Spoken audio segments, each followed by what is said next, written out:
ahora sí. Como les había dicho la sesión anterior, que ya anticipando un poco la respuesta, eh, en Cristo está la solución, ¿sí? Que eso nos ayuda bastante a todos nosotros. Pero aquí la cuestión está en que conozcamos los elementos que conforman una familia disfuncional y hasta qué grado tiene esa disfuncionalidad y hasta dónde podemos ayudar. A veces, y es un trabajo de equipo, eso sí se los exhorto desde ahora, el trabajar en la orientación de consejería o pastoral o como amistad o como familiar de una familia que tiene muchos problemas, sí requiere de un trabajo de equipo, ¿qué les diría yo? En un 70-80% de apoyos extras. Y, y bueno, nosotros, mi esposa y yo, por ejemplo, tenemos recursos de gente que conocemos en problemas complicados de familias y son psicólogos, psicoterapeutas, unos son psicoterapeutas en el área de la sexualidad, otros en diferentes especialidades, por ahí uno o dos psiquiatras y también psicopedagogos. O sea, es trabajo en equipo. Yo les recomiendo que si ustedes están en un área o vayan a estar en algún tiempo en un área pastoral o en un área de consejería, tengan ustedes los contactos para saber a dónde enviar a la gente. Y lo ideal es que ustedes puedan darse a conocer con este tipo de profesionales. Y yo, otra recomendación extra, aparte de que sean eso ellos, que sean creyentes, que sean cristianos, ¿sí? ¿Por qué? Porque los profesionales que no quieren saber del Señor, no quieren nada, sí son buenos, yo no estoy en contra de la psicología, de hecho yo estudié una maestría en psicología, pero sí es importante considerar las cuestiones espirituales, es muy importante. Si no se reconoce el señorío de Dios en la familia, es muy difícil que puedan llegar a una solución satisfactoria. Podrán tener digamos que podrán tener una solución parcial, pero no la deseable. O sea, sería incompleta esa solución porque falta el ingrediente de lo espiritual, ¿sí? Como vimos la clase anterior, que la misma experiencia que tuvo el Señor Jesucristo en su relación familiar, que él nació y creció en medio de una familia disfuncional por el tipo de nacimiento que tuvo el Señor y más que nada su conflicto familiar con sus hermanos o medios hermanos, ¿no? Ya eso ya se conoce o se reconoce como una disfuncionalidad. Entonces, por eso, y se resolvió la situación. Y vamos a ver cómo podemos nosotros determinar y ser de veras, en verdad, elementos útiles para una familia disfuncional. Ahí lo vamos a ver, por supuesto que sí. Y bien, vamos a empezar entonces. Aquí ustedes están viendo esta plaquita. Ujú. Déjenme, porque a mí los veo a ustedes, pero no alcanzo a ver la plaquita. Ahí está. Ahora sí, déjenme, voy a mover un poco esto. Es que cuando proyectamos en Zoom y tengo estas placas, no se alcanza a ver bien. Ahí está, ahora sí ya lo veo perfectamente. Bueno, vamos a empezar rápidamente. Voy a hacer una lectura rápida. Si quieren, ustedes pueden tomar una fotografía, si pueden, a esto que voy a ir presentando, ¿sí? Pueden hacerlo, no hay problema, para no llevarnos mucho tiempo en explicarlo porque es un poco largo y yo quisiera que estuvieran más concentrados en lo que hablamos. Bueno, terminología y sencilla de entender. Disfuncional se refiere literalmente a que no funciona. Una familia funcional funciona bien. Es todo un engranaje de personajes, de roles. El rol del padre, el rol de la madre, el rol de los hijos, el rol de padre y madre juntos con el conjunto de hijos, si son varios, y el rol que también juegan con alguien, o sea, están pues, funcionando con la familia extendida. Por ahí mencioné yo que la familia nuclear es la que constituye padre, madre e hijos. Esa es la familia nuclear, ¿sí? Que puede ser madre sola o padre solo con hijos. Bien, esa es ya es una familia constituida y reconocida legalmente, eh, ya sea por casos de viudez, de abandono, de separación, de divorcio, que ya vimos exhaustivamente la cuestión del divorcio. Este, y la familia disfuncional puede ser variable, o sea, que eso es lo que complica esto.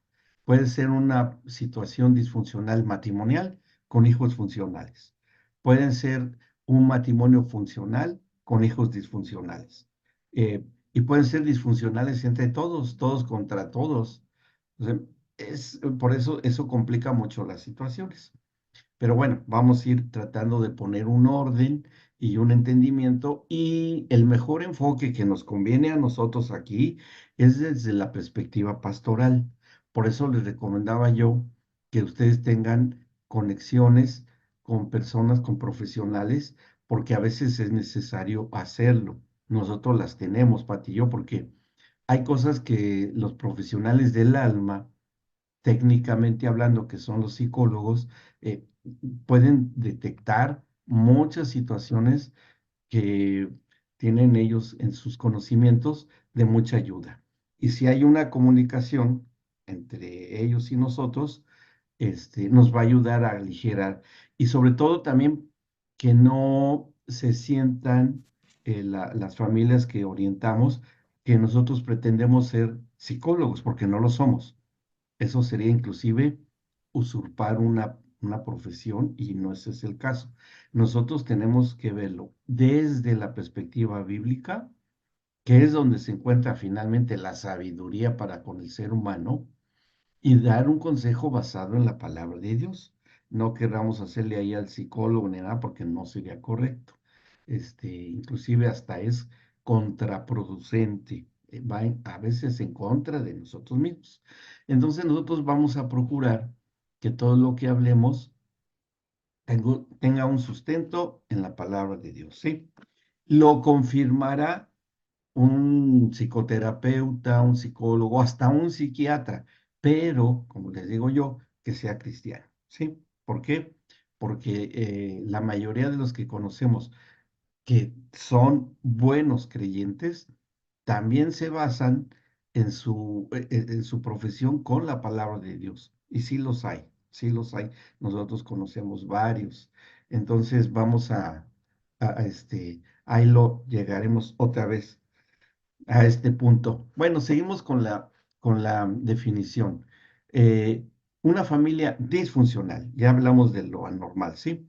Consiste en un núcleo social o célula social donde el desarrollo del potencial, porque cada elemento de la familia, el padre, la madre, o esposo y esposa, y cada hijo tienen potenciales que a lo mejor no los están dejando salir, no los han descubierto o se los bloquean entre ellos.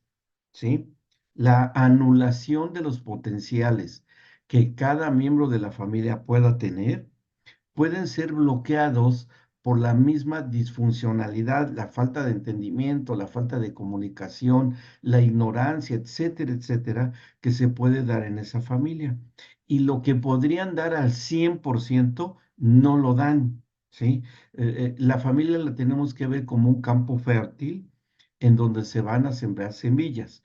Cuando un matrimonio empieza, un matrimonio recién casado, es una semilla que el Señor siembra. Dos semillitas ahí en el mismo campo fértil que ya en sí es el matrimonio, llámese familia también, ahí van a empezar a florecer, van a empezar a crecer, van a empezar y con el tiempo van a empezar a dar fruto, a ser un matrimonio fructífero. y el fruto también lo debemos de considerar como a los hijos.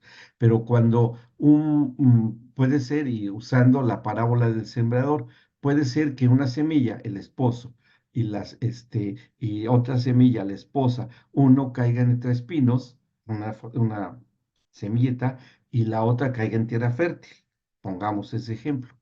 Pues bueno, como sabemos que dice en la parábola del sembrador, el que está creciendo entre y en medio de espinos y cardos, lo van a ahogar los problemas, las situaciones de problemas, ¿no? En cambio, la que fue sembrada en tierra fértil, que puede estar ahí a un lado, ella sí va a dar fruto. Y hay muchos ejemplos en la Biblia. Vamos a leer algunos, vamos a estudiar algunos, y vamos a identificar tipos de familia que la Biblia nos enseñan. Recuerden que nosotros estudiamos a los personajes bíblicos no como historia. Dice, y la historia de David y Mical, de David y Betsabé, de David y Abigail, que son todas las esposas que tuvo David, y con sus propios perfiles. Estudiar a ese tipo de familias nos ilustran muchísimo y ver cuáles fueron las consecuencias de no tener todavía el proceso de redención en ellos. O sea, una gran parte de matrimonios en el Antiguo Testamento son familias disfuncionales. La mayoría, escasamente encontramos familias, aún familias que se pueden considerar buenas familias, pero no lo fueron, finalmente, por la ausencia de la redención. Y tenemos ejemplos muy buenos, ¿no? Por ejemplo, Esther y el rey Asuero, por ejemplo, pero era una familia disfuncional, pues sí por el trabajo político del rey. O sea, ya eso ya hablaba de una diferencia de opiniones que siempre Esther estuvo cuidando de que al marido no se le ocurriera acabar con sus paisanos de Esther, que eran los judíos. Y ese sobresalto, esa inquietud que tanto trabajo le costó a la rey Esther para salvar a su pueblo, eso ya genera una situación de diferencia de opiniones, de diferencia de perspectivas, ¿no? Al marido le puede parecer simpática cierta persona, uno de sus amigos, y a la esposa le puede parecer lo contrario, totalmente lo contrario. Si yo no sé cómo soportas a tu amigo. ¿Qué tiene? Pues es mi amigo desde que somos niños, somos del mismo barrio. Pues no lo soporto porque es así, así, así. Pues bueno, ese es problema de él y yo así lo aprecio y todo. Ya esa diferencia de opiniones ya hace que haya fricciones. Y le estoy poniendo un ejemplo entre muchos, ¿no? Y bueno, así es que aún entre cristianos, ahí en el manual dice que aún entre cristianos se dan familias disfuncionales. ¿Qué es lo ideal? Que nosotros en la menor medida posible y dentro de la imitación de Cristo por parte de nosotros, nuestra familia llegue a ser en lo posible lo menos disfuncional posible, ¿sí? Que nosotros podamos tener en lo posible la mayor funcionalidad. Y aquí ya estamos leyendo en la propia definición de lo que es una familia disfuncional, donde el desarrollo del potencial de sus integrantes se ve afectado negativamente. Todo ser humano tiene potenciales, todos, ¿sí? Fíjense hasta dónde llega eso, porque, por ejemplo, nosotros acá en la congregación, en Manantial, tenemos un grupo dentro de la misma fundación de Manantial, un grupo de personas discapacitadas. Y nosotros nos dedicamos a descubrir, entre otras cosas, los potenciales de los chicos que asisten con nosotros, chicos y chicas. Bueno, eso es relativo, ¿no? Pero el promedio de edad de ellos es de 8 a 10 años de edad, aunque muchos ya tienen más de 50 años de edad, pero son niños en la mente, son niños, ¿no? Entonces, aún a esas edades mentales tienen potenciales, pueden trabajar, pueden ser útiles para la sociedad. Sí, sí pueden. Claro, nosotros estamos en eso y lo vemos. Y ahora se nos ha incrementado mucho el número de asistentes. La última vez teníamos 23 o 24, ahora ya tenemos más. Y ahora sus familias de ellos asisten a la congregación, que antes ni sabían nada del Señor, pero han visto tanto el cambio en ellos, en estos, personas con discapacidades, que que ya dicen, ¿qué pasó? ¿Por qué ha cambiado? ¿Cómo es posible? Y ya están asistiendo a manantial. O sea, ya se integraron a la familia de Dios, las familias. Que las familias se vuelven discapacitadas porque tienen una persona discapacitada. Es lo más común. Pero cuando empieza a trabajarse en el espíritu de la persona con una discapacidad, se vuelve capacitada en lo espiritual y empieza a hacer que su familia sea capacitada también y salga de la discapacidad, porque aunque no queriendo, se hacen discapacitadas esas familias. Y bueno, eso todos tienen potenciales. Ahora, y esto es debido a relaciones o situaciones conflictivos en esta célula, conflictivas en este tipo de discapacidades que se dan. Vamos a ver la que sigue. Ahora, también aquí encontramos un concepto clásico. Este es de diccionario, o bueno, más bien de manual de psicología. Patrón de conductas desadaptativas e indeterminadas que presenta de manera permanente uno o varios integrantes de una familia y que al relacionarse con su membresía, ser miembros de esa familia, se genera un clima propicio para el surgimiento de patologías o enfermedades específicas o inespecíficas. Está muy técnico, pero lo explico, ¿no? Fíjense, hay un patrón, algo general que se da, hay algo que se va a ir dando en ellos, en todos, de diferente manera, pero todos van a tener una conducta en que va a ser difícil adaptarse a lo que está sucediendo en la familia. Ahora, se puede presentar, indeterminadas puede ser en cualquier área, que vamos a repasar algunas. Ahí vamos a ir encontrando varias conductas de esta desadaptación en la familia y que se puede presentar de manera permanente. Oh, sí, y esa es una gran realidad, pero bueno, como les dije, este es un concepto muy de la psicología, pero en la cuestión espiritual la cosa cambia. Eso sí tiene una posibilidad definitivo de algo que parecía que no tenía remedio a algo que ahora sí, sí tiene una respuesta positiva y buena, ¿sí? Ahí tenemos que llegar al final del camino de este tema a ese punto. Bueno, dice, y que puede ser uno o varios, o todos, todos, el esposo, la esposa y los hijos. Y que al relacionarse con su membresía, es decir, se genera un clima propicio, o sea, esto no es una buena noticia, que al ser miembros de una familia disfuncional y todos son disfuncionales, van a aparecer familias enfermas, ¿sí? En sus áreas psicológicas, en sus emociones, hasta en su cuestión de inteligencias, eh, se empiezan a apagar, no se descubren, se bloquean y estas familias crecen, pero de una manera o muy lenta o nunca crecen, ¿sí? Nosotros lo podemos ver y yo creo que diario estamos viendo en noticieros, pues cosas así muy, pues tristes de la violencia, pero no tanto porque salgan las personas que cometen delitos, sino de dónde provienen este tipo de ah, personas que cometen delitos, ¿no?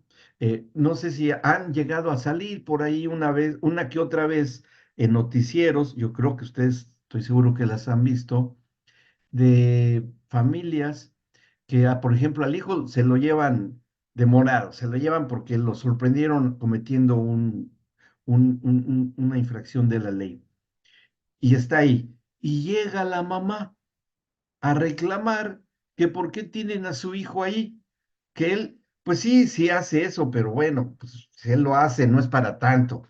hay que, déjenlo libre, déjenlo, por favor, no, no sean así, libérenlo, o sea, disculpando, buscando una justificación de la conducta irregular del hijo, ¿me explicó? O sea, ahí fíjense, en esos casos, que han visto esos casos que se dan así que llega la mamá a reclamar y uno se queda pensando, ¿qué tipo de valores está manejando esa familia en donde la mamá no reconoce la conducta de su hijo ni reconoce el clima que esa misma mamá y tal vez el marido han propiciado para que tengan un hijo así? Y lo justifican y lo disculpan y bueno, y a modo de mantener las cosas en paz, de mantener las cosas en calma, a veces las legislaciones de los países que tienen ese tipo de conductas familiares hacen leyes a modo, ¿sí? Para tratar de zafarse del problema, pero no erradican el problema, porque el problema es que no existen enseñanzas ni prácticas de valores y virtudes espirituales. Al no haber valores espirituales, virtudes espirituales, ustedes van a llevar el último módulo que es formando el carácter de la familia, que es más de la solución. Casi este módulo hablo más de la problemática, pero ya el módulo que sigue, que son formando el carácter de la familia, son las soluciones para las familias disfuncionales. Esa sería, es todo un módulo, porque así es de complejo esto. Pero bueno, ya llegaremos a eso. Ahora, estas enfermedades específicas que se reconocen fácilmente cuando hay, por ejemplo, violencia física en un matrimonio, bueno, ahí se puede reconocer que esa es lo que se ve, lo que es evidente, pero ¿cuál es la causa? ¿Cuál es la causa?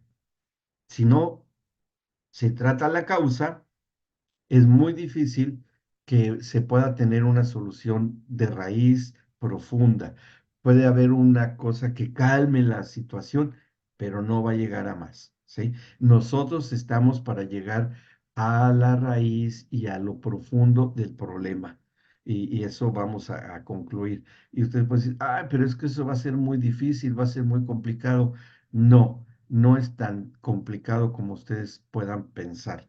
Sí, porque miren, probablemente en la congregación donde ustedes están o donde asisten, cada vez que personas levantan la mano o reciben a Cristo o si se sabe que por sus frutos han cambiado su forma de pensamiento, esas personas ya están en camino a ser una familia funcional. Ya está. Y es que nunca se les envió al psicólogo o al psiquiatra. Imagínense que las congregaciones tendríamos que estar llenos de una sección de psicología, una de psiquiatría, una de psicoterapeutas sexuales, uno de psicopedagogos para solucionar los problemas a las personas. Pero sin embargo, en la vida congregacional vemos que hay familias que las cosas se van solucionando. ¿Y quién las soluciona? Bueno, la soluciona el Señor, pero se requiere de obreros calificados para ayudarles, para que lleguen a eso. Bien, bueno, como les decía, Lore, si quiere ir por ahí tomando fotos de estas plaquitas, sí, no hay problema, que ve que no había entrado ahí. Vamos a ver qué elementos forman una familia disfuncional. ¿En qué consiste la disfunción? ¿Cómo es que se rompió esa familia? ¿Dónde está la falla? ¿Dónde está el motor y la pieza clave de ese motor que mueve una familia que está alterado? Bueno, la disfunción familiar es un estado que no está pasivo, siempre está en movimiento.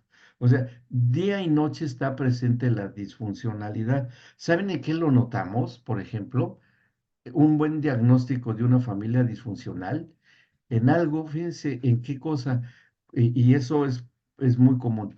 Cuando la mamá o el papá nos llevan a sus hijos ya de 10 12 años de edad y se hacen pis en la cama en las noches, ¿sí? Se hacen pis. Y no sé, es que no, lo disciplinamos y no sabemos por qué.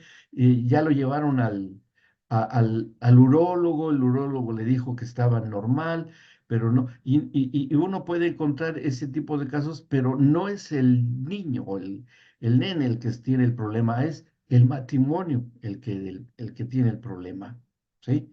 Entonces, la resultante es esa condición de los hijos que tienen esa situación. Otra, que los niños tengan pesadillas, terrores nocturnos, que lloren, que son miedosos, son muy temerosos o muy tímidos, o eso es parte de y que aparentan el esposo y la esposa que están bien, que no tienen problema y que no se explican por qué el niño, y empiezan muchas veces a llevarlo a la cuestión espiritual, y el que no tiene una buena asesoría o un conocimiento pastoral sólido, con bases, eh, empieza a reprender demonios y empieza a echar fuera y quiere hacer cosas en la casa y todo eso, saben que eso no sirve de nada, nada.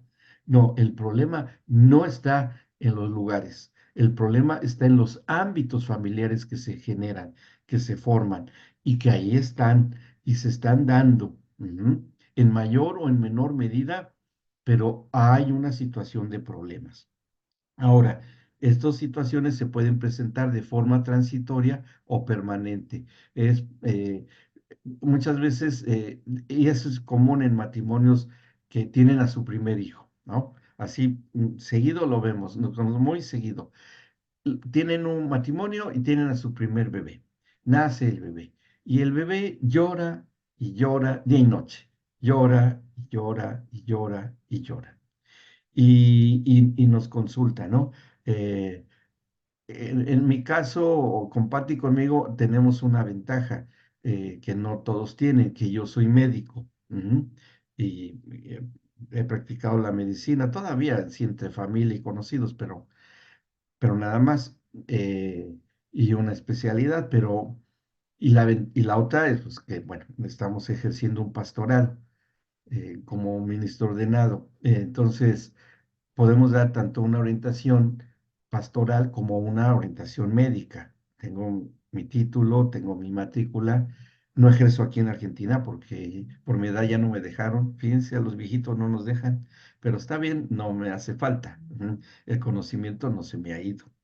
Pero sí, frecuentemente nos consultan matrimonios jóvenes con su bebito que no los deja dormir y el papá entra en una condición de una neurosis, o sea, se vuelve, se enloquece, claro, va a trabajar, no duerme, después de una semana de no dormir, la esposa a veces sí duerme cuando se va, si ella no trabaja, o si ella trabaja, sí es más difícil, y el bebé llora y llora y llora y llora. Ujú. Y nos consultan y dicen, es que, ¿qué tiene nuestro bebé? Bueno, primero, llévelo al médico. Ya lo llevamos. ¿Y qué les dijo? Pues a veces la solución sí se encuentra ahí, ¿no? Es decir, no se metan en problemas, mándenlo al médico. Porque a veces las mamás, sobre todo las primerizas, no les saben dar de comer a su bebé, no les saben dar bien la teta, no les saben dar bien la lactancia materna, no le sacan el airecito que traga el bebé, le dan cólicos, sobre todo con las primeras, y a veces hay que hasta enseñar eso, sobre todo cuando son matrimonios que no tienen quien les enseñe, no tienen esa facilidad, o por alguna razón X, no tienen quien los oriente. Y bueno, hay quienes sí, sí les enseñaron y sí saben, y bueno, y ¿qué les dijo el médico? Que no saben por qué. Y nos hemos encontrado que muchas veces el problema es la leche de la mamá la que no está bien y que le cae mal a su bebé. Y entonces hay que corregir la fórmula láctea de la mamá. Y bueno, ya se le corrige y ya se normaliza el bebé. Pero ahora hay que enfrentar la reconciliación de los esposos, de él y ella, porque ya se enojaron, se dijeron cosas, sacaron cosas ni tenían por qué haber dicho, y ahí tiene uno que, ya ahora ya el bebé ya está bien y el bebé hasta se ríe cuando están discutiendo, el bebé está bien contento, ya no tiene problema, y él y ella están, pero sí jalándose los pelos y, no, bien mal, ¿no? Y bueno, o sea, salió de una, fue temporal lo del bebé, sí, fue temporal, fue transitorio, pero ¿qué puede quedar? que si no se resuelve el conflicto que se generó por algo que tuvo solución, puede quedar el problema. Ujú. O sea, salió de una y entra otra. O nunca se solucionó. Ahí vamos a relatar casos que hay. Todo esto, cada uno de ellos vamos a ir dando ejemplos bíblicos, ¿no? Ahora, la familia disfuncional se caracteriza por generar respuestas conductuales, o sea, adaptativas inadecuadas. Encuentran sus propias soluciones, encuentran sus propios, por ejemplo, como que va a generar más estrés, como dice aquí al final, va a generar más estrés, como qué cosas. Cuando, por ejemplo, el padre, el esposo, más bien, el esposo se impone violentamente con la esposa, la bloquea, le dice, tú cállate, tú no sabes nada o no te interesa esto, este es mi problema, yo ya sé cómo hacerlo y va a ser así, así y funciona mal. Por ejemplo, cuando se emprende un negocio y que resulta mal y luego la esposa, te lo dije, te dije que no iba a funcionar y todo, y el esposo, ah, pero sí, pero tú, a lo mejor tú tuviste la culpa. Bueno, y eso genera estrés y eso puede causar, ¿qué fue lo que ocurrió ahí? Que la conducta que adoptaron ellos o se trataron de adaptar al problema no era la adecuada y le salió mal. Pero no era el problema el negocio, a lo mejor. No era el problema el lugar donde tuvieran el negocio. Es un ejemplo entre muchos. Sino que el problema eran ellos y que no sabían o no identificaban que tenían un problema y no lo supieron enfrentar o reconocer y modificar esa conducta que ahora ellos están teniendo. ¿Sí? ¿Vamos bien? ¿Vamos bien hasta acá? Sí, bien. Si tienen alguna duda, me dicen y nos regresamos, ¿ok? Bueno, a eso es a lo que nos referimos acá. Vamos a ver, las características de la disfunción familiar genérica, o sea, todas familias, toda familia. Ujú. Y vamos a ver si verdaderamente todos nosotros estuvimos o estamos tal vez en una situación de disfunción. Recuerden lo que les comenté al principio, todos tenemos un grado de disfuncionalidad porque no somos perfectos. ¿Estamos en camino a la perfección? Sí, procuramos hacerlo, ¿ok? Pero que todos tenemos un grado y no solamente pongamos que solucionamos el problema en la familia nuclear, en el matrimonio y con los hijos, ¿no? Pero la familia extendida, los abuelos, los papás de nosotros, los hermanos de nosotros, de uno y de otro lado, hay situaciones de conflicto, a veces hasta que nos llegan y nos repercuten a nosotros. Ujú. Y nosotros, bueno, es que nosotros estamos bien, pero las familias que nos rodean no están bien. Ujú. Eso es muy común con los que se convierten a Cristo y las familias que están alrededor se oponen a eso. Dicen, no, ¿y ahora qué? ¿Ya le lavaron el cerebro? Bueno, sí, porque a lo mejor sí lo teníamos muy sucio, ¿no? Y ahora sí, con la sangre de Cristo sí nos lavaron el cerebro y qué bueno. Ujú. Pero puede darse ese caso y somos rechazados. Mi esposa y yo al principio, cuando nos convertimos, 8 años, la familia de ella no nos cortó toda relación con nosotros, así, totalmente así muy, muy triste, pero el testimonio ganó. Y ya después de 8 años, y estoy hablando de hace ya casi 30 años, ha cambiado mucho la situación, ¿no? Muchísimo. Y en el caso mío, de mi familia, también no hubo rechazo, pero hubo indiferencia. Pero el testimonio también habló y sí se fueron convirtiendo al Señor por el testimonio. Ujú. Aunque había disfuncionalidades muy fuertes, y sigue habiéndolas en la familia de mi esposa. Y en mi familia, bueno, mi familia realmente es muy chica porque eh, mi papá y mi mamá no tuvo hermanos, fue única hija y mi papá una hermana que nada más que ya falleció hace mucho y nunca he vuelto a ver a mis primos, ¿sí?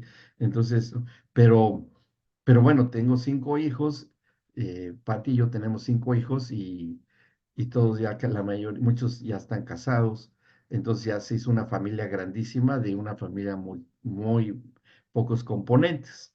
Y no faltan las situaciones con las familias de algunos de mis hijos, entre ellos y sus familias, ¿no? O sea, siempre va a haber.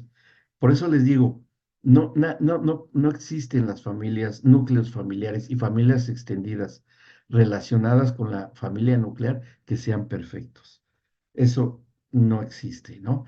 Pero no tengamos un pensamiento pesimista, ¿no? No tengamos un pensamiento así de, uy, entonces no, porque pues sí, quienes consideremos que somos familias funcionales, pues bueno, procuremos ser de bendición para los que no son funcionales, ¿sí? Procuremos con el ejemplo eh, ser así de funcionales. Bien, bueno, vamos a lo que sigue acá. Su funcionamiento familiar no es relacional ni compatible. Sí, siempre va a haber una relación que va a ser problemática. Clásico, la suegra y los yernos o la suegra y las nueras. Siempre, ¿sí? Por eso, por algo, quedó un ejemplo de Noé, de Noemí y que ya se acuerdan, ¿no? Que eran suegra y nuera, que tienen que huir, se encuentran a vos, y que si quedó esa historia, de veras, la verdad que es para estudiarse esa relación entre una familia que era estable, pero se volvió disfuncional y tuvieron que pasar por una situación muy complicada y que quedó como enseñanza para nosotros, ¿no? Cuando ya se reintegra una familia con buenos resultados. Eso es un caso de familia digno de estudiar y de analizar. Ahí aprendemos cómo una familia puede llegar a ser una familia funcional. Hay respuestas, aún en el Antiguo Testamento hay respuestas. Y de cómo ser incompatibles, se hacen compatibles, es decir, empiezan a caminar en acuerdo. Esto de que no son compatibles es que no caminan en acuerdo. Bien. ¿Se pueden desarrollar y mantener roles familiares contradictorios? Sí. ¿Cuándo es un rol familiar contradictorio? Cuando el padre es un buen padre, pero es un pésimo esposo. Ujú. O al revés, cuando es una buena madre, pero es una pésima esposa. Hay una contradicción ahí. ¿Por qué es buen padre o por qué es buena madre, pero no sabe ser esposo? Es una contradicción, sí. Bueno, y eso genera inseguridad y confusión en los hijos. Y eso es un tipo de familia que sí encontramos en la vida congregacional, en que hay muy buenos padres, pero como matrimonio no son buen matrimonio. Y eso ya es una disfuncionalidad. Ujú. Eso sí hay en la vida congregacional, sí, y abundan. También se impide al interior de la familia el entrenamiento de conductas prerecurrentes, es decir, que la familia disfuncional en su vida íntima de dinámica familiar no permiten que alguien intervenga en consejería, en orientación, en conductas que podrían ser buenas o que no son tan buenas, pero pueden llegar a ser convenientes. Y eso se hace un blindaje porque pues hay quienes no les gusta que se entrometan, según ellos, a su concepto, un pastor, sobre todo si son un pastor o su esposa, un matrimonio pastoral entrenados, que son sabios, que han tenido éxito con familias disfuncionales y que aún así no dejan que ingresen. O sea, no les permiten, ¿no? ¿Se pueden dar casos así? Sí, pero pues no se les puede echar fuera, sino que uno tiene, como pastor, uno tiene ahora sí que la esperanza de que algún día estas familias pueden llegar a ser funcionales, a base de estar escuchando la palabra de Dios, porque no olvidemos que hay algo que tenemos como seguro, así como un seguro de vida, seguro del auto, así, tenemos un seguro de vida espiritual, que es que el Espíritu Santo les va a estar convenciendo de pecado, de juicio y de justicia, ¿sí? Si hay una familia que no permite el consejo y aparentan que están bien, pero sabemos que no están bien, el Espíritu Santo hace su labor Y es una cuestión de paciencia y de estar orando, intercediendo por ese tipo de familias que son herméticas, ¿no? Y cuando de repente vemos que empiezan a tener una buena respuesta, ya se empieza a abrir el acceso y ya empezamos a poder dar soluciones, ¿no? Cuando una familia ya desesperada pide ayuda y uno dice, bueno, vaya hasta que aceptó, ¿no? Hasta que aceptó este, que hubiera una solución o que hubiera un consejo. Entonces ahí ya tenemos una gran ventaja. Bueno, seguimos. ¿Cómo podemos clasificar? Esto no, ni, nada más se los voy a decir por decirlo, para que ustedes sepan que esto existe, pero ni lo tomen mucho en cuenta, porque son terminologías que es bueno saber que existen, pero no necesario ni que se las aprendan, pero sí que alguna vez las escucharon. Ay, sí, un día escuché esto. Bien, miren, dentro de las diferentes clasificaciones genérica, o sea, de origen, de familias disfuncionales, son las que son neurotigenéticas. ¿Qué son? Familias con poca disfuncionalidad, que no están tan mal, pero tienen problemas, ¿sí? Su problema podríamos clasificarlos como leve, como no severo. Por ejemplo, en lo que les dije hace rato, de matrimonios que son nuevos, que el bebé no los deja dormir, y que era porque no, por unas malas técnicas alimentarias de la mamá y el papá menos sabía, menos. Y se les enseña a las mamás cómo deben sacarle el airecito de la pancita del estomaguito al bebé, hacer lo que eructe, que saque el airecito y se acaban los cólicos. Ya, pero ya tenían muchos problemas y discusiones porque estaban neurotizados por el insomnio, porque no duermen. Y bueno, tan simple como eso. Oye, ¿cómo le estás dando de comer? Pues eso sí podemos intervenir como pastores. Oye, ¿por qué? Este, ¿Cómo le das de comer a tu bebé? ¿Cómo? ¿Por qué me preguntas eso? No, no, no, no, nada más quiero que me digas por qué. ¿Cómo le das? A ver, bueno, lo pongo así, y después le sacas el airecito, que hay que sacarles el aire. Sí, hay que sacarles porque los bebitos tragan aire junto con la leche. ¿Y a poco eso es lo que puede provocar que tenga cólicos? Sí, no ha sido con el doctor. Pues ni caso me hizo, como a veces ocurre. Nada más me dijo, sí, dele estas gotas, ¿no? Todos por default los médicos dan simeticona, así se llama. Simeticona para los cólicos. Y no preguntan cómo les da ya sea la mamadera o la teta a los bebés. Y se les va. Y no se lo dijeron. Eso es frecuente. Entonces, hasta ese tipo de detalles, este, existen y ya tienen en la psicología se le llama que ya tienen neurastenia, ¿sí? Están neuróticos, neurastenia. No llegan todavía a tener un problema severo psicológico, están neurotizados. Ujú.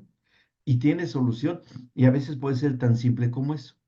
Pero preguntando nosotros en la consejería, nos podemos dar cuenta. Cuando dijimos, no, no, sí, no, eso no tenemos problema, el bebé, este, eh, sí, nos enseñaron cómo, a lo mejor en el hospital donde nació el bebé les enseñaron cómo sacarles el airecito de la pancita, cómo cuidarlos cuando hace calor o cuando hace frío. eh, los bebés lloran nada más por tres causas en orden, que es por hambre, por frío y por dolor, así en ese orden. Siempre, todos los bebés lloran por eso, por frío, por hambre, perdón, primero por hambre o por frío o por dolor, porque los bebés no controlan su temperatura cuando son recién nacidos. Todavía no maduran los centros cerebrales de control de la temperatura y pierden calor muy fácilmente, muy fácilmente. Es que yo tengo calor y el bebé tiene frío. Pues sí, porque pues tú controlas tu temperatura corporal porque ya estás crecidito, crecidita, pero un bebito de meses no. Entonces estaba acostumbrada al calor del interior de su mamá. Imagínense, estaba acostumbrado a 37 grados centígrados o un poco más, pues estaba bien calientito y además en un ambiente de flotar en el líquido. No, no, no, ese es el estado ideal. flotando a 37 grados, uy, todos quisiéramos estar así, ¿no?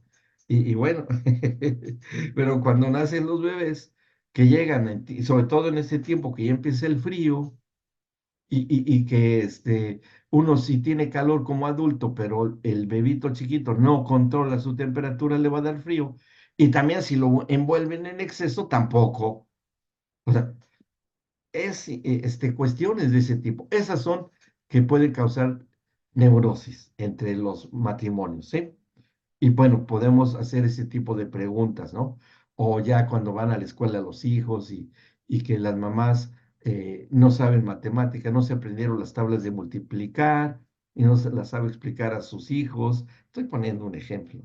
Y se pelean y el papá tampoco se la sabe y toda la familia enloquece por las tareas, ¿no? Que al hijo a las 11 de la noche tenía que comprar esto en la papelería. Pero ¿por qué no me dijiste? Ahorita no debemos encontrar una papelería a estas horas de la noche.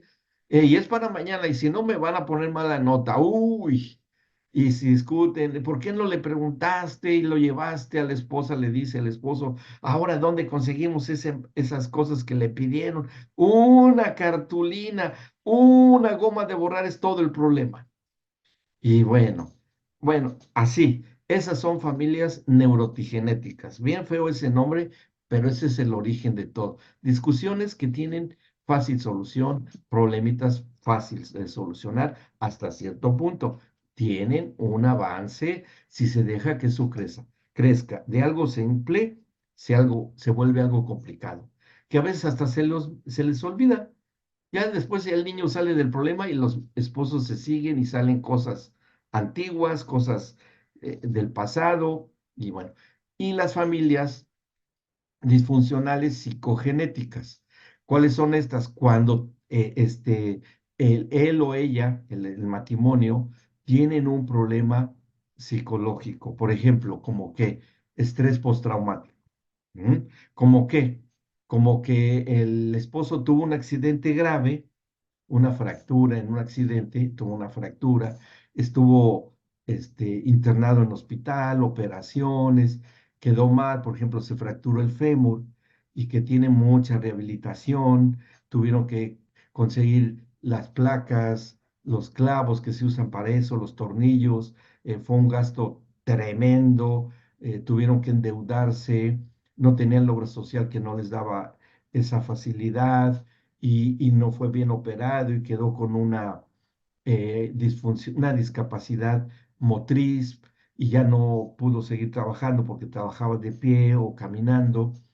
Y el estrés el estrés postraumático que le queda al esposo en sí del accidente, que también tuvo que vivirlo la esposa, y después él queda discapacitado por el accidente, va a generar un desequilibrio emocional, puede ser fuerte en el que tuvo el accidente y en la relación matrimonial, ¿sí? Cuando ya hay ese tipo de problemas, ya se hace una familia disfuncional psicogenética, ¿sí? El origen ya es un desarreglo psicológico que se tiene que solucionar. Problemas que se ven en la consejería pastoral, ¿eh? No les estoy hablando ni de tan siquiera de algo de consulta médicas ni psicológica, se presentan. Y no sé, los que tienen actividades en la actividad pastoral me pueden decir que eso también se da. Sí, y por ejemplo, Lore, ¿ustedes han tenido ese tipo de situaciones en algunas familias? ¿Sí? Y llegan para buscar consuelo, al menos consuelo, una palabra de apoyo, de consuelo, de parte de los pastores. Dígame qué hago, porque esto ya no lo aguantamos. ¿Cómo hacemos? ¿No?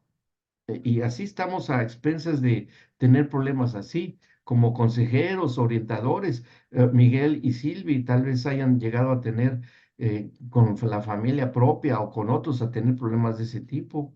Los sí se pueden llegar a tener jóvenes que tengan ese tipo de situaciones. Los hijos que con un papá y mamá de matrimonio disfuncional, que los chicos quieren salir adelante, quieren estudiar, pero que el papá se alcoholice o sea violento y no pueden salir adelante los hijos, ¿no? ¿Qué sé yo? Cosas que sabemos que existen, ¿no? Y que ya generan problemas, ya desequilibrios graves. Esas son familias psicogenéticas. A eso se refiere que su origen, genética, genes, viene de la mente y por eso son disfuncionales. Y ya otra, esta sí es grave. Familias psicopatogenéticas, es decir, familias disfuncionales que en la mente ya tienen una enfermedad mental. Ujú. Cuando, por ejemplo, matrimonios en el que el esposo es esquizofrénico, tiene esquizofrenia, ya una enfermedad mental declarada y medicada. Ujú. Pero siguen como matrimonio. Ya ahí ya hay una situación que se genera, por ahí vamos a tocar ese punto, que se hace una dependencia, una codependencia. Y tanto la esposa como los hijos empiezan a girar alrededor del esposo que es esquizofrénico, que tiene un problema mental, o sea, que está loquito, ¿no? Para hablarlo en términos así, que tiene, hay diferentes tipos de enfermedades de esa naturaleza. Puede ser esquizofrenia o paranoico o delirio de persecución. Hay mucha variedad que ya solamente con tratamiento psiquiátrico puede estabilizarse, pero la esposa lo ama y los hijos aman al papá aunque tenga un problema de ese tipo, ¿sí? Y sí o sí tienen que estar atendidos por un psiquiatra y asisten a la congregación. Nosotros tuvimos casos así. Bueno, imagínense, en México estábamos en una congregación de 12,000 miembros. Se encontraban cualquier cosa se encontraba. Y lo bueno es que, bueno, relativo a esto, que estábamos en el pastorado del área de niños, estuvimos 10 años ahí, aparte yo en el Instituto Bíblico, ¿no? Enseñando todas estas cosas. Pero encontrábamos que los papás de los niñitos que llegaban, los niñitos sueltan todo en la escuela bíblica. Los niñitos ahí sueltan todo. ¿A poco no? Ahí los niñitos sueltan todo lo que son los papás. No, dice, mi papá le pega a mi mamá. Y así como que se queda uno así. Sí, le pega a mi papá. Y el niño sigue jugando, sigue todo y se queda uno frío, ¿no? Así se queda uno congelado. ¿Cómo? Oye, el niñito tal me dijo esto, ¿cómo? Pues si aquí llegan agarrados de la mano papá y mamá. ¿Y cómo es que se le pegan? Entre ellos se golpean. Sí, y sí, así es posible. Y otras cosas, ¿no? Ahí tendríamos horas para contarle casos que llegamos a vivir en el pastorado. Pero bueno, pasa. Ahora, este es especial. Esto sí es especial. A esto yo sí les recomiendo que cuando encuentren esto, tienen que enviarlos con gente ya especializada. Familias disfuncionales adictogenéticas, ¿sí? ¿Cuál es esto? Uno podría pensar que son adictos a alguna sustancia psicotrópica que altera la conciencia o la mente. No se refiere exactamente a eso, sino son familias que les gusta vivir así. ¿Sí? Que vuelven una y otra, que son cíclicas en su comportamiento. Y puede ser que sí haya adicciones, pero se hacen adictos a los problemas. Si no tienen problemas, no pueden vivir bien. ¿Mm?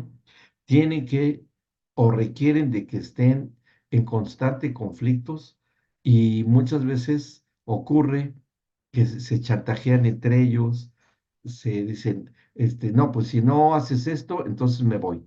No, pues vete, se va y después regresa. Ya regresé. Bueno, pero ahora si te quieres quedar, tienes que hacer lo que yo te diga.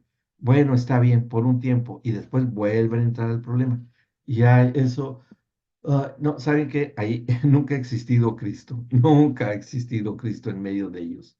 Nunca, nunca, nunca. Este tipo de familias sí tienen que remitirlos ya a un apoyo con alguien que sea un profesional. Nosotros tenemos actualmente uno o dos matrimonios así, ya tenemos años con ellos, pero son buenos congregantes. El problema nada más es entre ellos. Pero de ahí en fuera son colaboradores me refiero, no se les da una responsabilidad, pero sí ayudan por aquí, por allá, tienen buena disposición, se portan muy bien, pero entre ellos son cíclicos, vuelven y vuelven y vuelven. Nosotros esperamos que algún día permitan que el Señor, en verdad, sí les haga nacer de nuevo, porque pues tampoco se puede dejar. Son las ovejitas, ¿no? Son de un redil de 100, es una que anda todavía por ahí entre las peñas perdida. Y sale uno a buscarlas, sale uno a buscarlas. Bueno, ¿vamos bien hasta acá? ¿Alguna pregunta? Estamos apenas entrando, clasificando, entendiendo toda la variedad de familias disfuncionales que pueda haber y las posibles causas. Vamos a la que sigue. Vamos a la placa que sigue. Familias disfuncionales neurotigenéticas. ¡Ay, qué nombres tan difíciles! Pero como les decía yo, que sepan que existen nada más. ¿Cuáles son estos? Que fue la primera que empezamos a hablar. Vamos a hablar, inclusive vamos a ya empezar a encontrar ejemplos bíblicos. Familias neurotigenéticas generan comportamientos neuriformes o neuróticos en los miembros de la familia que uno o más miembros de la familia están mal. Miren, vamos a ver un ejemplo en la Biblia, ¿sí? Y esto lo encontramos en el caso del rey David, con algo que le pasó a él en, en la, en su vida pues todavía no era rey, todavía él era, eh, su rey era el rey Saúl, todavía era su autoridad, ¿no? Y David era, eh, pues siempre fue un guerrero, siempre fue alguien que tuvo una vida de guerra, fue una vida muy difícil, la verdad que sí fue muy complicada en la vida de David allí. Hubo una situación que tuvo que vivir el rey, bueno, todavía no era rey, bueno, tengo que acostumbrarme a que todavía no era rey, porque David se encontró en una situación de persecución, ustedes saben que era muy perseguido por el rey Saúl, ¿sí? Y David es un buen exponente de esto.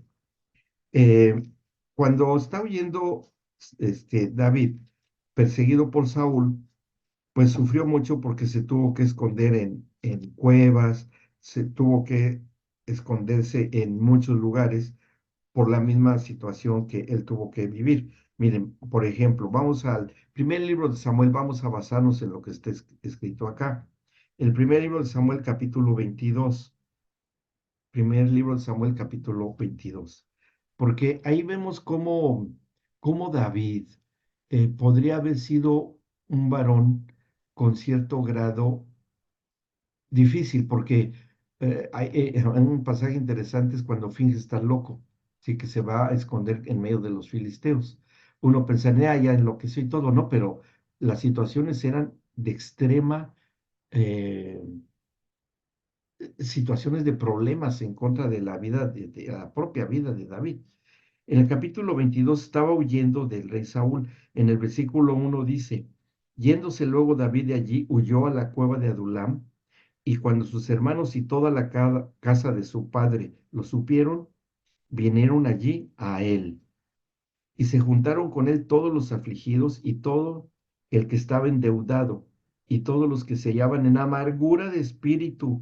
Y fue hecho jefe de ellos y tuvo consigo como 400 hombres. Imagínense ustedes escuchar a todas estas personas, ¿sí? Él estaba huyendo en medio de un conflicto gravísimo de persecución en donde su vida estaba en peligro de David.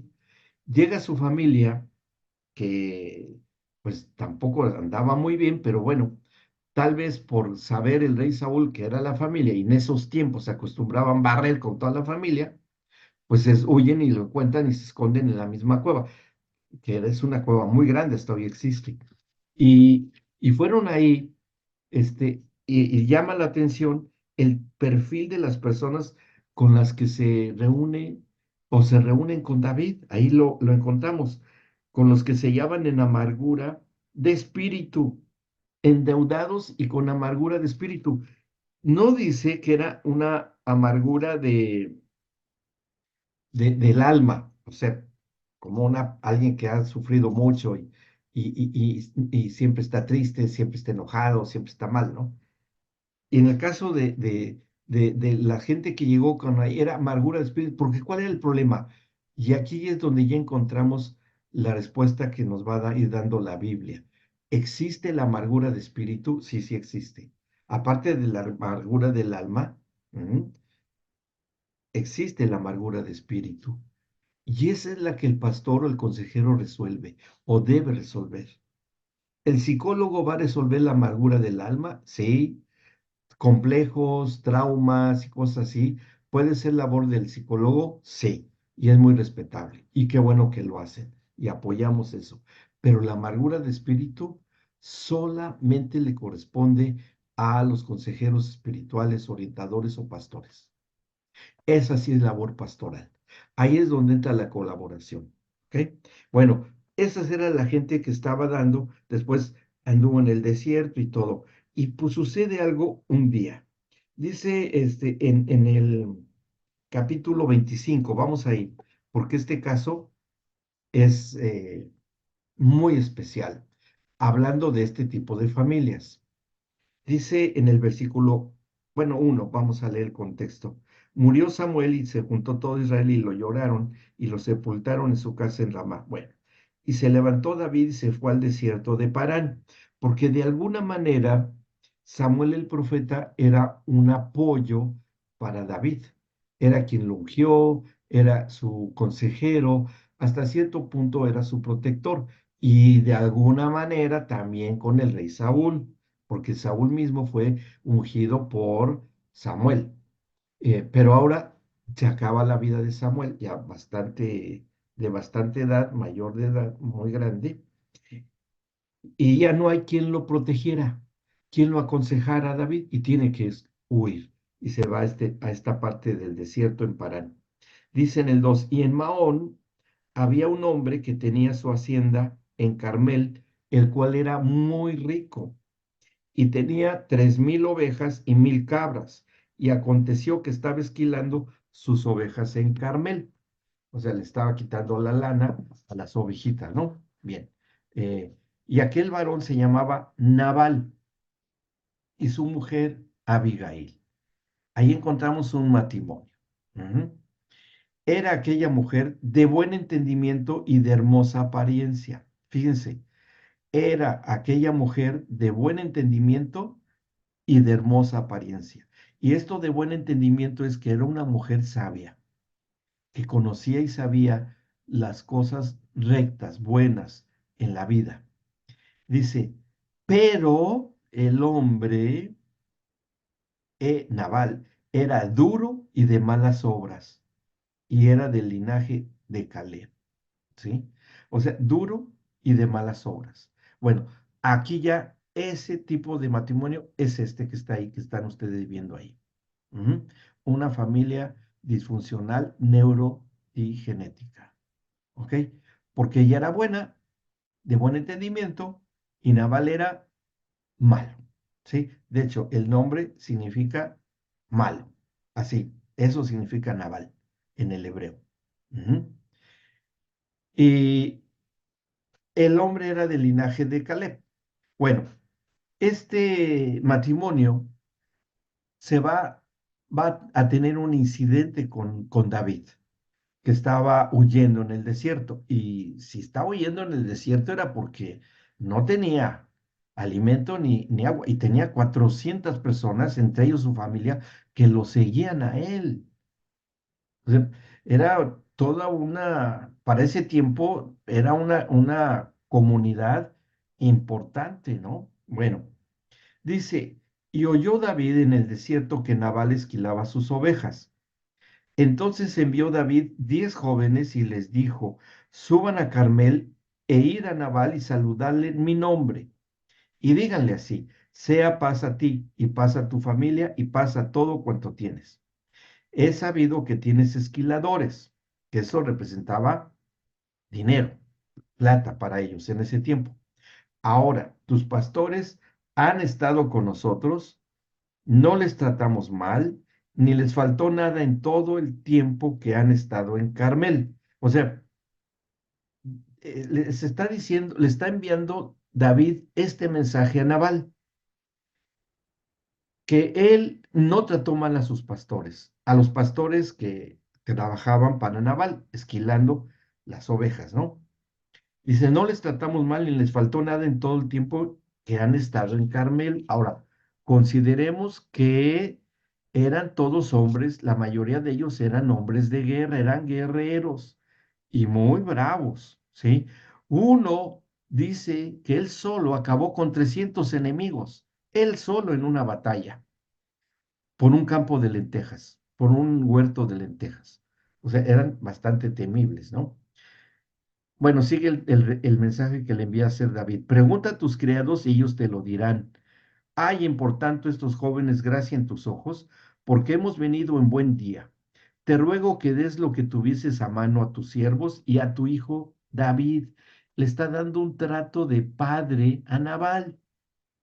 Cuando llegaron los jóvenes enviados por David, dijeron a Nabal todas estas palabras en nombre de David y callaron.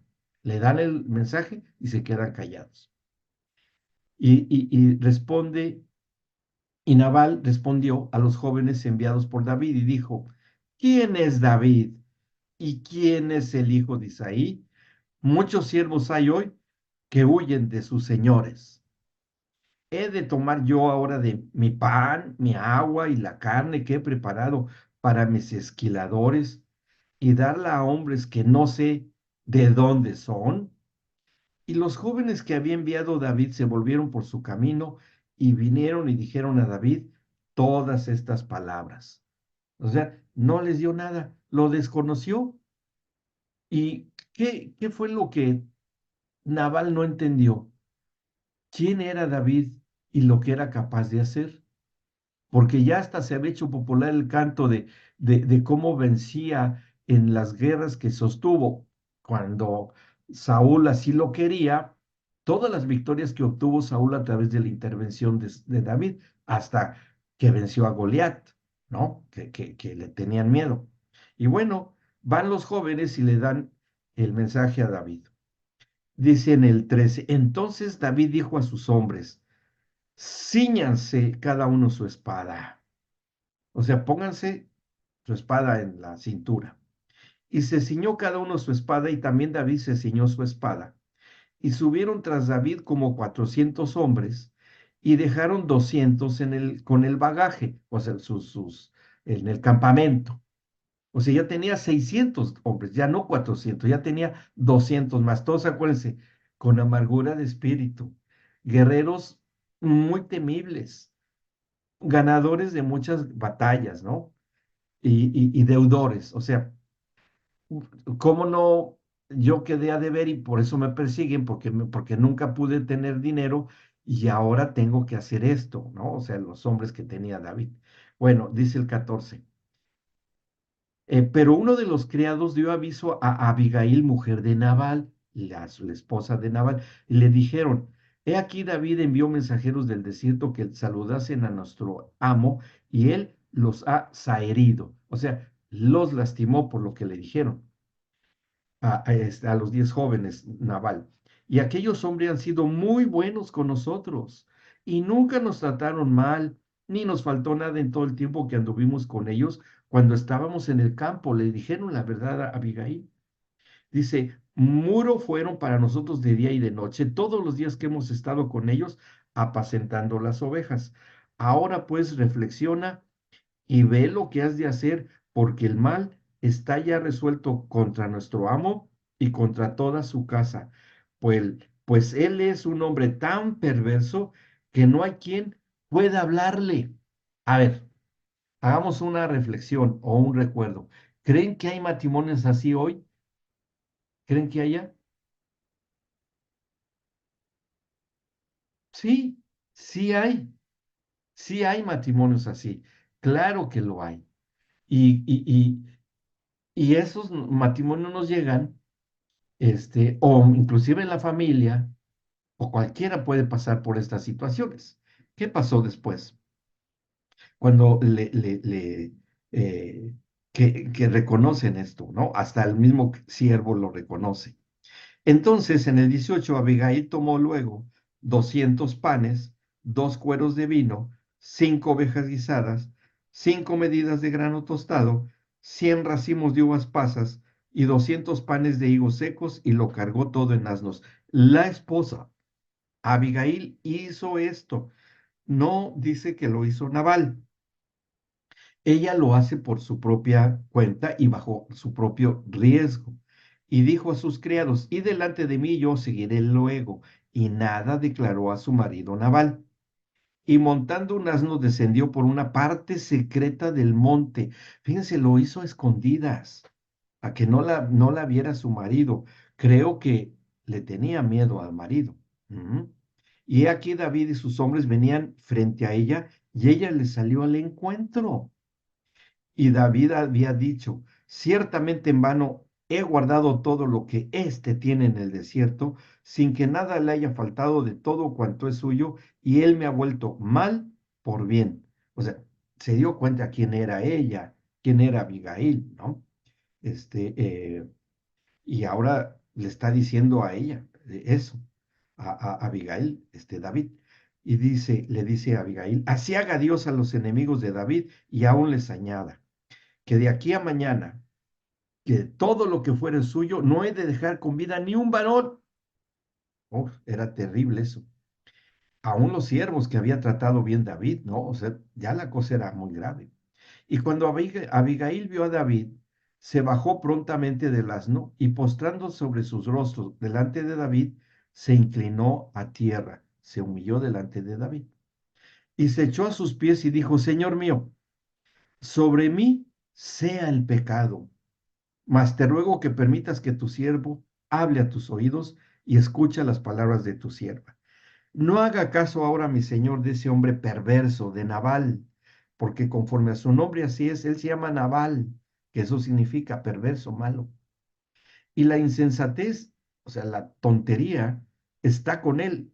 Mas yo, tu sierva, no vi a los jóvenes que tú enviaste. Dijo la verdad, se movió con la verdad. Ahora pues, Señor mío, vive el Señor y vive tu alma, que el Señor te ha impedido el venir a derramar sangre y vengarte por tu propia mano. Sean pues como Nabal tus enemigos y todos los que procuran mal contra mi Señor. Y ahora, con David, ¿no? Y ahora este presente que tu sierva ha traído a mi Señor sea dado a los hombres que siguen a mi Señor, a su esposo. Y yo te ruego que perdones a tu sierva esta ofensa, intercediendo por el marido pues el Señor de cierto hará casa estable a mi Señor, le está profetizando, por cuanto mi Señor pelea las batallas de Dios y mal no se ha hallado en ti en tus días. O sea, vemos aquí una cualidad espiritual de Abigail, porque era de buen entendimiento. ¿Qué podemos entender que tenía Abigail? Discernimiento de espíritu, ¿sí? Aunque todavía no venía la redención y todo, pero ella podía distinguir bien el espíritu de David, aunque iba súper enojado y en su justicia propia, David iba a ejecutar a Nabal, pero a- este, ella misma le dice a David, tú, y se lo da a entender, tú harás casa estable. O sea, tú llevarás a Israel, prácticamente eso es lo que le estaba profetizando, a ser un reino estable. Y sucedió con Salomón, su hijo. Le está dando una profecía, esta Abigail. Dice el 29, aunque alguien se haya levantado para perseguirte y atentar contra tu vida, con todo, la vida de mi Señor será ligada en el haz de los que viven delante del Señor tu Dios. O sea, en el manojo, en el atado de los que viven delante del Señor tu Dios. Y Él arrojará la vida de tus enemigos como de en medio de la palma de una onda, de esa que se usaba, bueno, como la que usaba David, que lanzaba piedras. Y acontecerá que cuando el Señor haga con mi Señor conforme a todo el bien que ha hablado de ti, y te establezca por príncipe sobre Israel, entonces, Señor mío, no tendrás motivo de pena ni remordimientos por haber derramado sangre sin causa o por haberte vengado por ti mismo. Guárdese, pues, mi Señor, y cuando el Señor haga bien a mi Señor, acuérdate de tu sierva. Qué tremendo encuentro, si lo valoramos, si tenemos la capacidad de evaluar lo que había en el espíritu y en el alma de esta mujer, a pesar de tener un marido así, que era malo, que parece ser que yo que estoy seguro que por eso fue escondidas de él, que era malo con ella también, pero ella no había perdido esta capacidad espiritual para reconocer quién era David, quién era su esposo y atreverse a, a decir públicamente delante de todos los hombres de David y de los siervos de Nabal esto, y lo hace. O sea, David, cuando escucha esto, ¿cómo reacciona David? Si David hubiese sido un hombre malo, perverso como un hombre de guerra, podría decirlo, así como eran. Vean lo que dice David en el 32. Y dijo David a Abigail, bendito sea el Señor Dios de Israel, que te envió para que hoy me encontrases. Y bendito sea tu razonamiento. Ahí eso es clave. Y eso es lo que se busca en la consejería, lo que buscamos en el pastorado, que de la familia disfuncional, una familia así, un matrimonio, se apele al que está en lo correcto, tanto espiritual como psicológicamente estable. Ahí es a donde vamos a poder entrar para dar una consejería exitosa. ¿Sí? Eso es clave. Bendito sea tu razonamiento y bendita tú, que me has estorbado para hoy de ir a derramar sangre y a vengarme por mi propia mano. Porque vive Jehová Dios de Israel, que me he defendido, que me ha defendido, el Señor, me ha defendido de hacerte mal, que si no te hubieras dado prisa en venir a mi encuentro, de aquí a mañana no le hubiera quedado con vida a Nabal ni un varón. Y recibió David de su mano lo que le había traído, y le dijo, sube en paz a tu casa, y mira que he oído tu voz y te he tenido respeto. ¿Mm? Se solucionó el problema, aparentemente. Ahora, Abigail le da todo. En el 36 dice, y Abigail volvió a Nabal, y he aquí que él tenía banquete en su casa como banquete de rey. Y el corazón de Nabal estaba alegre y estaba completamente ebrio. Ah, ahí ya encontramos una cuestión, ¿no? Una cuestión que estaba interviniendo en la situación del matrimonio. Y dice, por lo cual ella no le declaró cosa alguna hasta el día siguiente, pero por la mañana cuando ya a Nabal le habían pasado los efectos del vino, le refirió su mujer estas cosas y desmayó su corazón en él y se quedó como una piedra. Y días después Jehová hirió a Nabal y murió. ¿Qué le dio? Pues una CB del miedo que le dio, de la que se salvó, y que la intercesión de su mujer le salvó la vida de David.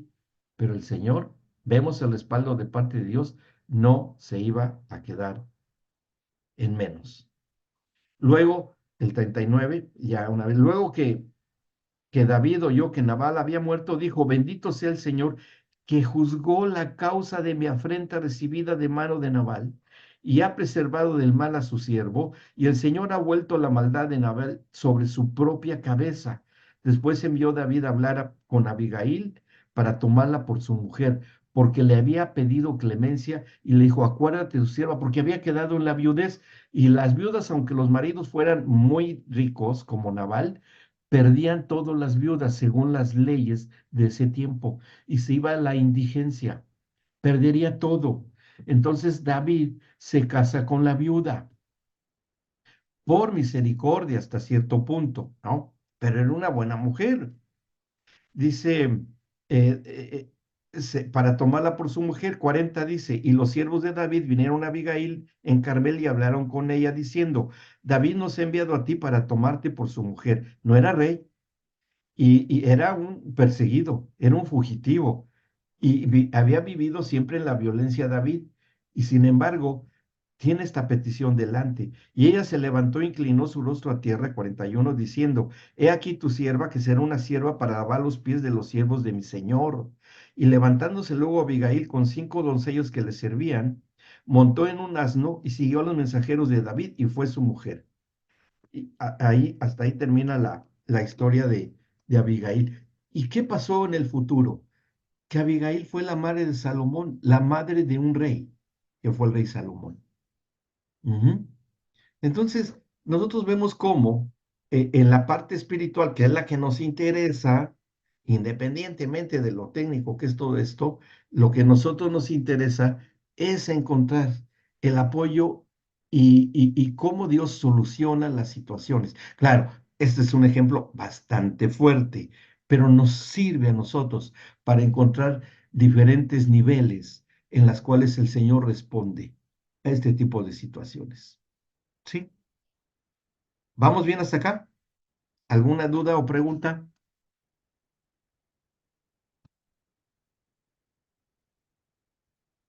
A ver, ¿qué les pareció ese caso? ¿Es raro o lo encontramos con frecuencia? Roge. Pastor, Sí, buenas noches. Da porque termine la reunión y que deje de grabar. Quiero contarle algo particular de mi bueno, niñez. Sobre, bueno, sobre- cuando terminemos. Sí, déjame terminar y ahí quedamos. Sí, gracias. Sí, Roge. Bueno, ¿tiene alguna pregunta o duda? Porque esto lo tenemos que trasladar a lo actual, a lo de hoy. ¿Sí? Porque aquí vemos que la semilla que podría ser David,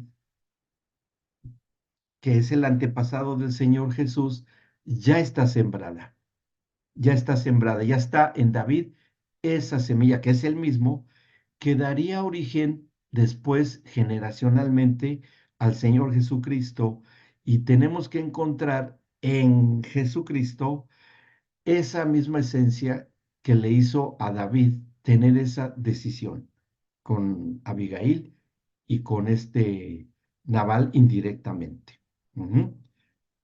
¿Dónde encontraremos la respuesta en Cristo para este tipo de soluciones?